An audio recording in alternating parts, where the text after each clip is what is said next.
Ouais, c'est gâté, certainement sûrement. Gbagbo connaît Suleiman parle d'élection présidentielle ivoirienne 2025 depuis le Burkina Faso. Donc, je vous laisse regarder la vidéo par vous-même. Likez, commentez, partagez la vidéo sûrement. Pour aller en France,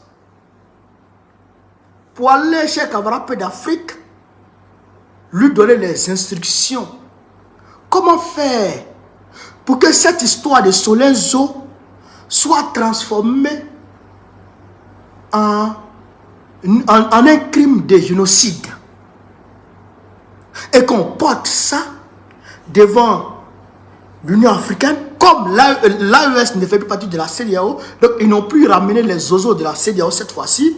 Ils sont allés chercher le Waworo de l'Union africaine pour venir bavarder.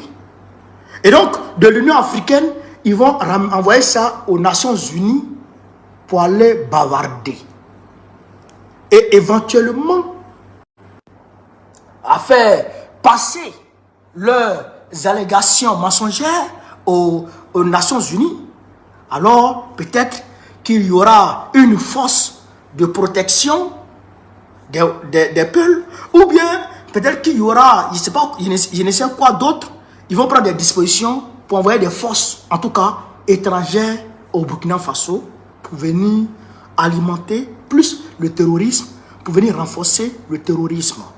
Ou, pourquoi pas, créer une rébellion. Vous comprenez ça? Vous comprenez ça? Ce n'est pas pour rien que l'AES est sorti de la francophonie. Ce n'est pas pour rien que l'AES est sorti de la francophonie. C'est qu'ils cherchent à mettre en place, trouver des voies et moyens pour ramener des forces étrangères au Burkina Faso, chercher à envoyer une force étrangère et pour permettre un ravitaillement. C'est-à-dire qu'en ravitaillant ces forces-là, ils vont ravitailler en même temps les terroristes. Puisque les terroristes n'arrivent plus à s'en sortir. Les terroristes n'arrivent plus à se mouvoir. Les terroristes n'arrivent plus à opérer tranquillement. Et les terroristes qui se promènent maintenant avec des calibres 12. Des terroristes qui se promènent maintenant avec des fusils de chasse. Sans munitions. Puisqu'ils sont traqués. Leurs voies de ravitaillement ont été coupées. Est-ce que vous comprenez ça? Leurs voies de ravitaillement ont été coupées. Et donc, maintenant, comme ils sont acculés de partout, le Mali les frappe, le Niger les frappe, le Burkina Faso ne les laisse pas, alors il faut venir au secours. Il faut voler au secours de leurs amis terreaux qui sont en train de se faire exterminer, qui sont en train d'être terrorisés par les FDS, les VDP et les militaires de l'AES. Les terreaux se font terroriser par nos forces patriotiques. Et donc, il faut voler à leur secours. Sinon, ils vont finir et le terrorisme sera un vieux souvenir. Alors, il faut éviter ça pour ne pas qu'il y ait une stabilité politique au niveau de l'AES, pour que l'AES puisse effectivement amorcer son développement vers son progrès, vers la prospérité totale. Pour que l'AES puisse construire des entreprises, des usines de transformation de toutes les matières premières issues de son espace. Il faut empêcher ça. Il faut attaquer le Niger. Il faut endeuiller le Niger. Il faut empêcher le Niger de vivre parce que l'uranium manque aux centrales nucléaires de la France. L'uranium manque aux centrales nucléaires de la France, j'ai camarade d'Afrique. On nous dit qu'en 2026, l'électricité va augmenter de 20% en France. Les lampadaires sont coupés dans les rues de France. J'ai filmé ça un jour dans mon quartier.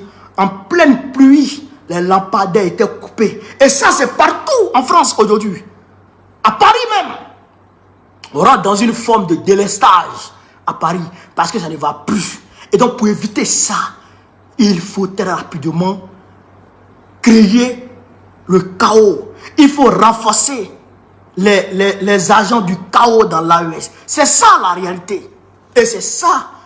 C'est ces instructions qui sont données à Draman Ouattara. C'est les instructions qui sont données à Draman Ouattara. L'AES doit couler.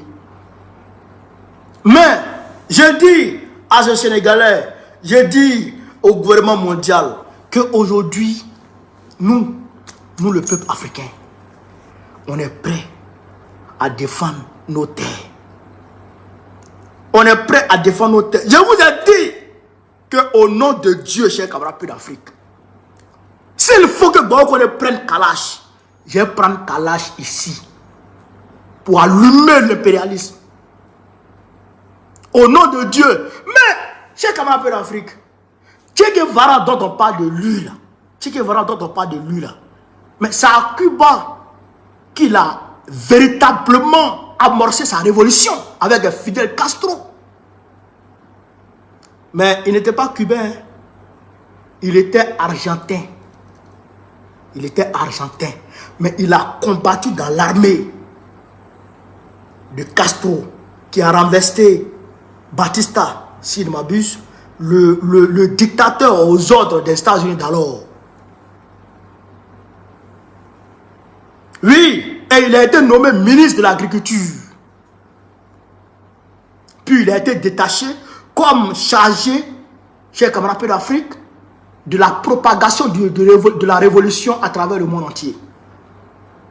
Par Castro. Donc, si Che Guevara a pu le faire, si Che Guevara a pu le faire, pourquoi moi je ne vais pas le faire?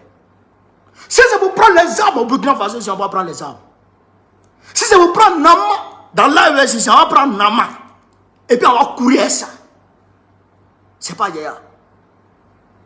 Mais pour dire que on va rester passif.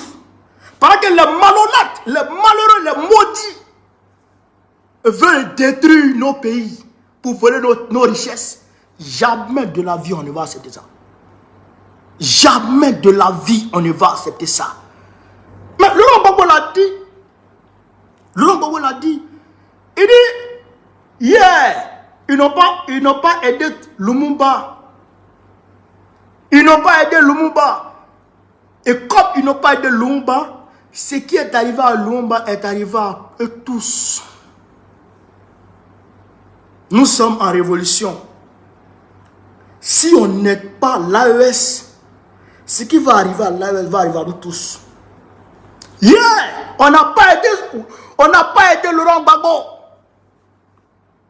Yeah! En 2010, on n'a pas aidé Laurent Gbagbo. Ces mêmes gars de l'Union africaine, ces mêmes gars de la CEDEAO, se sont levés, fait corps avec Nicolas Sarkozy et Barack Obama, les suppôts du démon. Ils ont fait corps avec eux pour anéantir Laurent Gbagbo, pour vitrifier Laurent Gbagbo. Mais ceux qui l'ont fait hier,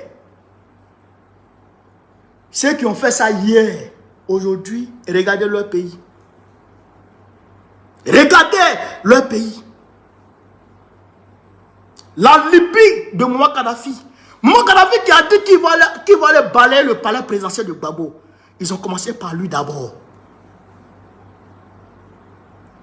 Ils sont montés sur ATT, où la famille de Draman Ouattara était logée.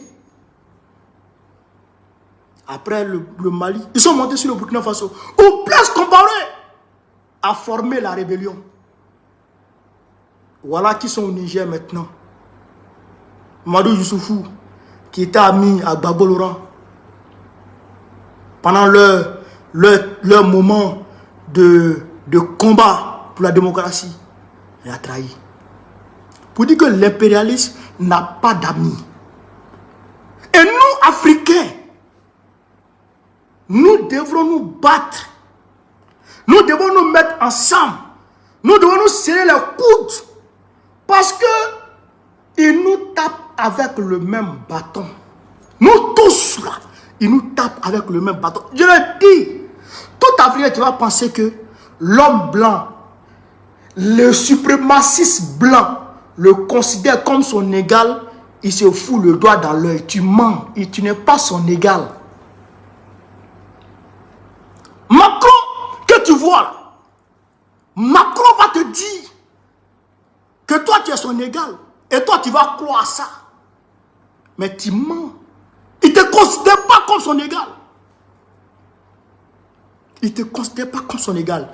Il te considère comme un sous-homme. C'est pour Hitler qui est sorti. C'est Hitler qui a affiché pour lui ici. Sinon, eux tous sont des nazis. Des racistes. Est-ce que vous comprenez ça? Donc, il faut que nous les Africains, dont les aïeux ont été déportés, pour aller servir d'outils mécaniques aux États-Unis dans les plantations, à qui on demandait des efforts mécaniques pour développer leur pays. Nous, nos aïeux, qui ont été utilisés dans nos pays pour faire les travaux forcés, qui ont été marginalisés, qui ont été tabassés, qui ont été, chers camarades d'Afrique, frappés, déshumanisés, chosifiés, bestialisés. Nous, là, on doit ouvrir les yeux et se mettre ensemble maintenant pour combattre l'ennemi commun. Lui, c'est l'ennemi qui est là comme ça. L'impérialisme, le suprémacisme blanc, l'insolent, c'est lui qui est notre ennemi commun. Et nous, on doit se mettre ensemble. Si on ne se met pas ensemble, c'est pas bon. Donc, c'est maudit. C'est maudit, comme ce Sénégalais-là, on doit leur dire leur vrai nom. On doit leur dire leur vrai nom. Est-ce que vous comprenez, chers camarades? Donc, il faut qu'on se lève. Il faut qu'on se lève. Il faut se lever, il faut se dresser. Il faut se tenir debout. C'est cela la réalité. Camarades d'Afrique, on va continuer avec les Wawaron qui sont en train ici et là. Parce que j'ai vu Al-Mustafa, qui est en train de demander aux gens, en fait il a entamé une caravane, bien entendu qu'il est financé, qui dit aux gens de ne pas sortir pour manifester quand l'opposition va les appeler dans les rues. On va ici écouter les oiseaux de Live TV. Bien entendu, va apporter une réponse. Quand on est parti. Arrêtez d'utiliser les enfants des autres. Moi, comme moi, je n'accepte pas, et je le dis de façon claire et distincte. Je vous regarde droit dans les yeux, jeunes de Côte d'Ivoire. Tu regardes ton grand-père. Est venu de ne plus mourir, comme l'a dit Daouda, pour des politiciens. Voilà. Encore moins pour des politiciens. Aucun des hommes politiques n'envoie ses enfants devant, comme l'a dit Daouda, pour des... Je vous regarde droit dans les yeux, jeunes de Côte d'Ivoire. L'heure est venue de ne plus mourir, comme l'a dit Daouda, pour des politiciens. D'accord. Encore moins pour des politiciens véreux. Aucun des hommes politiques n'envoie ses enfants devant une scène quand il y a marche. D'accord. Vous ne verrez pas les enfants de Laurent Gbagbo, vous ne verrez pas les enfants de Alassane Ouattara, vous ne verrez pas les enfants de Tidiane Thiam et consorts, pour ceux qui sont en première ligne, y compris bien entendu. Donc pourquoi vous devrez aller à leur marche au moment où les enfants sont dans des grandes écoles, et puis après, quand vous tombez sur les balles de l'armée, de la police, de la gendarmerie et autres, ils ne viennent même pas vous rendre visite. Ils ne savent même pas si vous existez. Il faut mettre un terme à ça. C'est pour ça que nous en appelons au dialogue. D'accord. Donc, le temps d'envoyer les enfants des autres devant... Donc, vous avez entendu ce gars-là. Vous savez, le RDR, on dit il s'appelle Olivier quoi là. Le RDR est ce qu'il est. On dit il est de la société civile. Toute personne de la société civile que tu vas voir sur Live TV, que tu vas voir sur NCI, ils ne sont pas de la société civile. C'est des démembrements du RDR. Lui là, c'est un RDR pur. C'est un démembrement du RDR. Déjà, je voudrais te dire, monsieur, vous qui vous jouez les intellectuels, que l'article 20 de la Constitution ivoirienne garantit au peuple de Côte d'Ivoire les rassemblements, les manifestations. Ça, c'est la Constitution qui le dit. Donc, quand la Constitution dit qu'on peut manifester et que des gens, comme tu le dis, s'apprêtent à tuer ceux qui veulent manifester conformément à la Constitution. Mais ces policiers-là qui veulent tuer le peuple-là, qui marchent dans son droit-là, eux-là, ils deviennent quoi? Ils deviennent quoi? Parce qu'il faut poser la situation de façon claire, quoi. Moi, j'ai le droit de manifester conformément à la loi fondamentale, la Constitution. Me dit, je peux manifester. Et je sors, je m'en vais manifester. Et les policiers qui sont censés encadrer la manifestation tirent sur moi, s'apprêtent à me tuer. Comment on appelle ces policiers-là? Venons dans l'AES. Revenons dans l'AES. Le peuple, conformément à la constitution malienne, burkinabé, nigérienne, c'est la laïcité. D'accord, c'est la laïcité.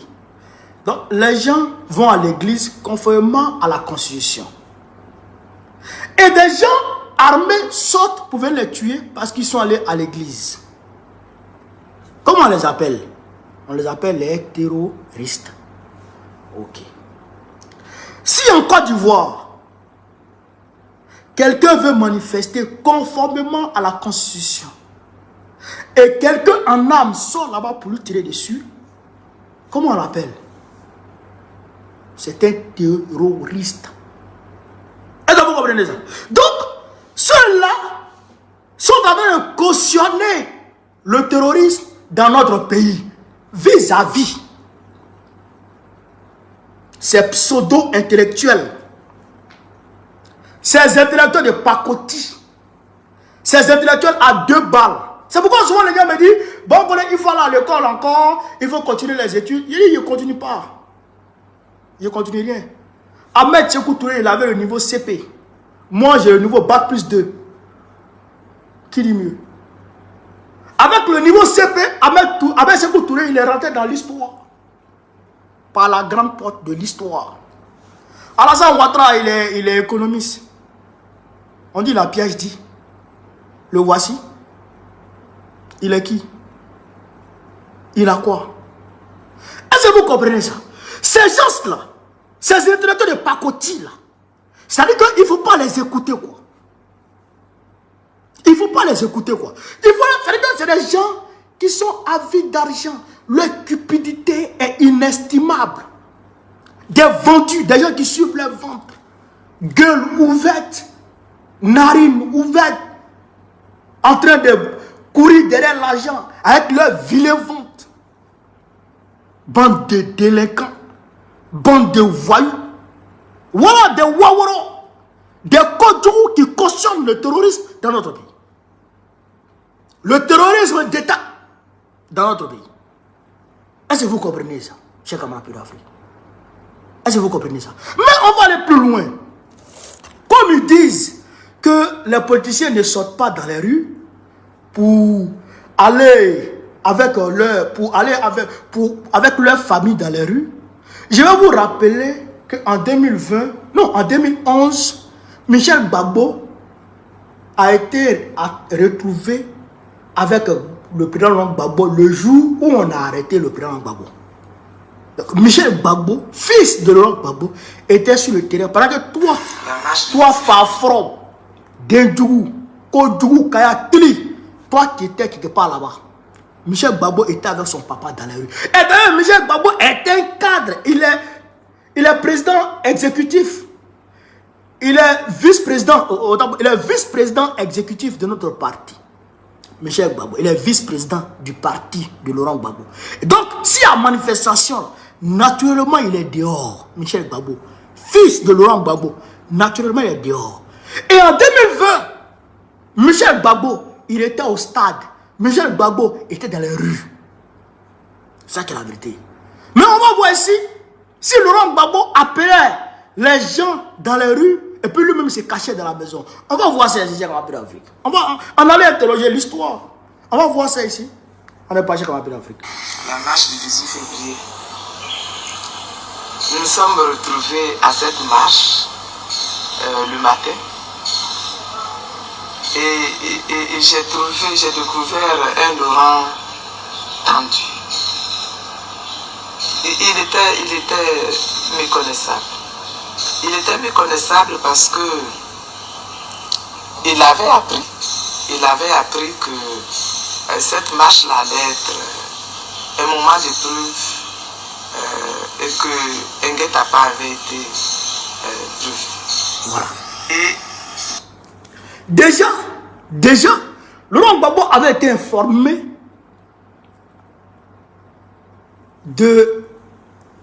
c'est-à-dire que d'un guet-apens, il avait été prévenu de la mise en place d'un guet-apens contre lui. Est-ce que vous comprenez? Laurent Gbagbo, on lui avait dit que marche de 18 février qui était en fait là, les gens là, ils ont mis en place un guet-apens, ils vont te soulever pour aller te tuer. Laurent Gbagbo. Mais malgré tout, il est sorti avec sa femme. Je vais vous montrer Laurent Gbagbo. Je vais vous montrer Laurent Gbagbo. Allez dire à ces politiciens, ces intellectuels à 2 balles, de venir s'asseoir. On va les enseigner un peu. Bande de Kodjougou. Il ne m'avait pas donné l'information. Il ne m'avait pas donné l'information. Il avait même essayé de me convaincre de ne pas aller à la marche. Je ne comprenais pas. Je me disais, mais comment ne pas être à une marche? C'est pas possible. Et donc, je suis allé. Et quand j'ai décidé d'y aller, il n'a plus rien dit. Regardez sa voiture. Voilà Laurent Gbagbo ici. Attendez. Voilà Laurent Gbagbo ici. Voilà Laurent Gbagbo ici.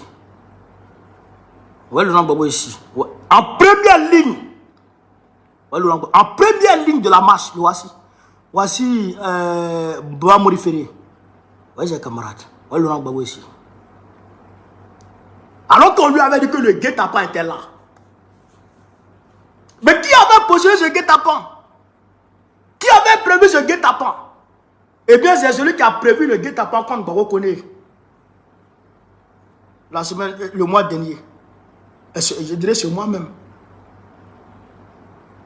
Non, le mois dernier. C'était le 26 février. À Paris. C'est Draman Ouattara. Le même Draman Ouattara qui avait prévu ce guet-apens contre Laurent Gbagbo. Mais malgré ça, Laurent Gbagbo est sorti et il est en première ligne de la marche. Allez-y, appelez ces zouzous, regardez ça soit ici. Bande de Kodjougou, délinquants notoires, Soufewourou, affamés, Atefa, Atefoué, Atefoué tient, que de cabri. Il ne fait pas anus, il ne chasse pas mouche.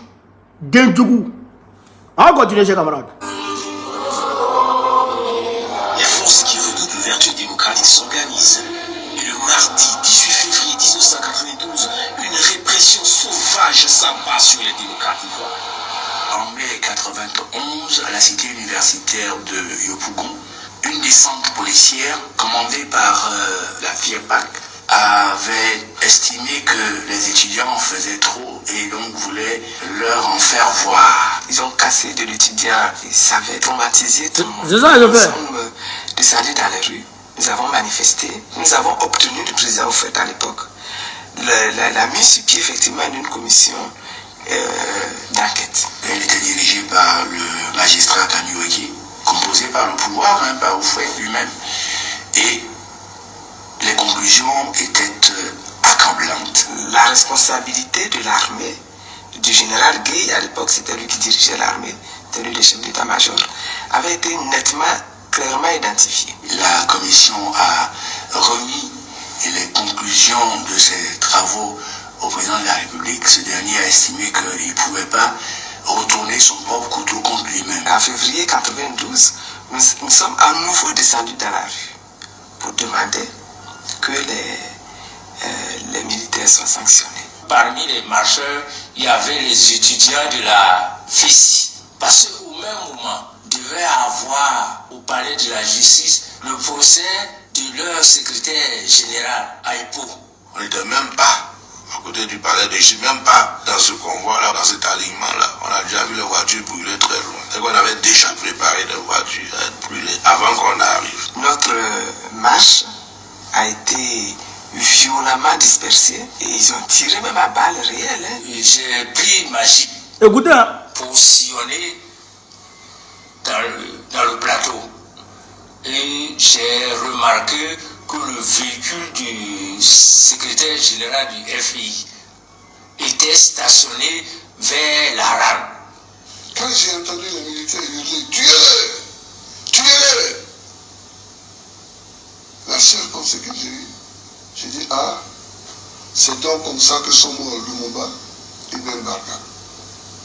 voilà. C'est au même moment que les militaires sont arrivés. J'ai constaté qu'ils ont pointé l'arme dans notre direction. Donc, j'ai fait ouvrir pour récupérer maintenant le secrétaire général du FI. On m'a mis dans la jeep. Et on m'a amené au commandement supérieur de la gendarmerie. Le chef de lieu, le général Tani, est sorti.